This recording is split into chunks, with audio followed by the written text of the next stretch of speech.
First time ever in a comedy club. I won $50. I only went on a dare. I cried all the way from the comedy club to my house. The girl I was with named Gladys Jacobs said, "Why you crying? It ain't but $50. I said, no, you don't understand. I was born tonight. Well, I've been asking God my whole life, what's my purpose? I need to find something that I do. I won $50, first time in a comedy club. I went to work the next day, October 9th, and quit my job with $50 in my pocket.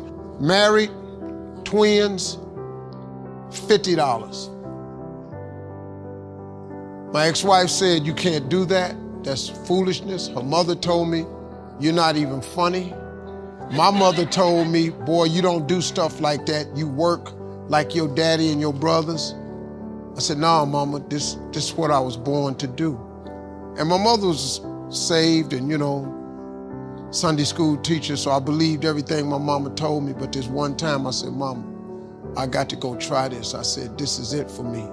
I said, "If I don't do this, what I'm gonna do?" She said, "You're gonna work like your daddy did. Your daddy worked hard." I said, "Okay, well, I just work hard, but I'm gonna go be something." The only person in my family that believed in me was my father. He said, "Boy, if you think you can make it, go ahead. Now, if you need some help, I'll give you 100 every now and then." And I've done nothing since that day except tell jokes. Now, I got in a lot of trouble. By the time I was 30, I was homeless. Because the first year in comedy, I only made $3,500. The next year, I made $5,000. The third year in comedy, I made $6,800. You get homeless real fast like that. So I was trying to make my little money and send it to my wife and kids, but it wasn't enough. So I would just keep $25, enough to stay out there and get to the next gig. And it didn't work for me for 3 years. I lived in my car.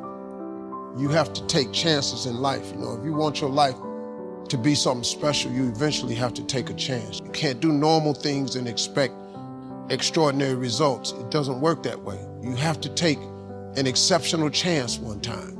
And it's gonna cost you something that you care deeply about. Bishop Jakes told me one time, he said, in order to get to the next level in life, you can see where you wanna go, but it's a glass ceiling. The reason you can see it is because it's a glass ceiling.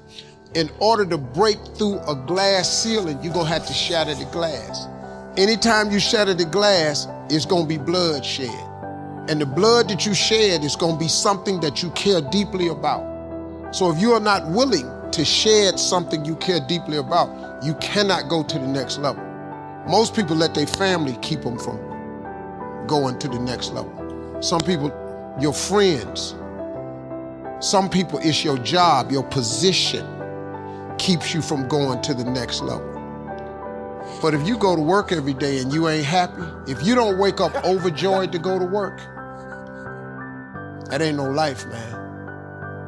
You got the wrong job. And you know why you got the wrong job? Because you ain't living in your gift.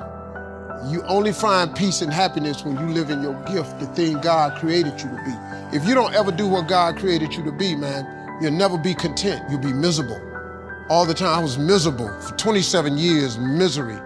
I couldn't figure it out until I won that money. I won $50. Just 50, but changed my whole life. I made a lot more since that 50. But guess what? I still tell jokes. So all these years is jokes. If I don't be nothing else, I'm gonna be funny. That's the deal, ain't it? If you hire me, you gonna get these jokes. Cause that's my gift. What you want me to do? They hired me to speak at this insurance company one time. All these big wigs sitting there. So I started telling jokes. The audience was dying laughing. This guy came up to me and said, "I hired you as a motivational speaker." I said, "That's what I do." "Well, what's the laughing for?" I said, "Because it holds people's attention." I said, "Go ask everybody what they got out of my message today. It ain't gonna be the jokes. It's gonna be something I told you." But you got people that they don't want to hear that, but that's my gift. And if you live in your gift, you'll find your completeness. Until you live in your gift, you cannot be complete. When God created you, he gave you all a gift. All of you in here are gifted. You are gifted people. What is your gift? Your gift is the thing that you do the absolute best with the least amount of effort. Once you identify that, your life changes. God takes you to new heights. You find peace, you find joy. You wake up in the morning, you can't wait to go to work. If you waking up in the morning and you hate going to work, it's because you ain't living in your gift. I don't even have an alarm. I wake up every day ready to go to work, because guess what? I'm gonna go tell these jokes. They're gonna give me this check. Look what I'm doing. Look, that is available to you though. That God that created you has that same thing available to you. Every last one of you. I bet he do. I dare you to try it. I dare you.